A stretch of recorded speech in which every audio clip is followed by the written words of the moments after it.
The Oregon Health Plan says no to chemotherapy and yes to assisted suicide. In a letter to a Eugene cancer patient, the state explains it will not cover the cost of her chemo, but it will pay for doctor-assisted suicide. Quite a story. K2 Susan Harding investigates how this one letter is raising big questions about the health plan's priorities.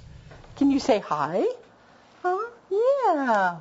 Wag that tail. Barbara Wagner has one wish for more time. I'm not ready.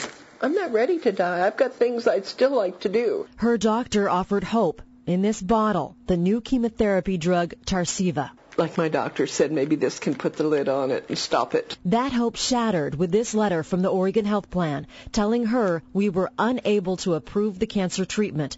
It will pay for comfort care, including physician aid in dying, better known as assisted suicide. I told him, I said, who do you guys think you are? To say that you'll pay for my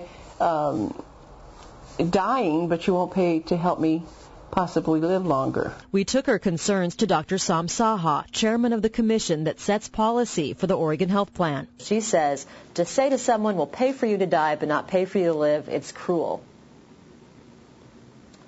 I don't think anyone's saying that. That's, I think, maybe an unfortunate interpretation of the letter. Assisted suicide critic Dr. William Toffler calls the message disturbing. People deserve relief of their suffering, not giving them an overdose. And he says the state has a financial incentive to offer death instead of life. Chemotherapy drugs like Tarceva cost $4,000 a month. Drugs for assisted suicide cost less than $100. Is it cheaper to pay for somebody to die than to help them live? That is not a question that we think about. We don't think about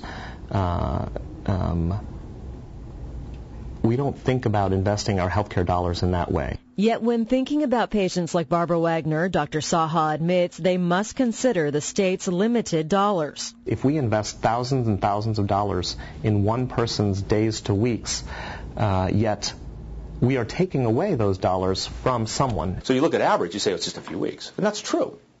But it's not true for everybody. Okay, some people have incredible responses. At the Willamette Valley Cancer Center, where Wagner gets her care, the medical director says the Oregon Health Plan has not kept up with the dramatic changes in chemotherapy. You could be denying somebody years of their life. Absolutely you could. Even for those with advanced cancer, new chemotherapy drugs can extend life.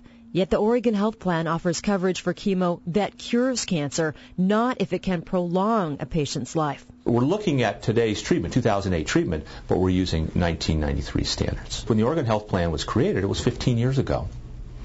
And there were not all the chemotherapy drugs that there are today. Like Tarceva, that can add years to some patients' lives. If there is a chance, if there's any kind of a chance at all, can we try it? Instead of just saying, no, you're not worth it? Patients who are denied coverage can appeal the decision. In Wagner's case, she appealed twice and lost both times. Her doctors contacted the pharmaceutical company Genentech, which agreed to give her the medication without charging her. But doctors tell us that is very unusual for a company to give away such expensive medication.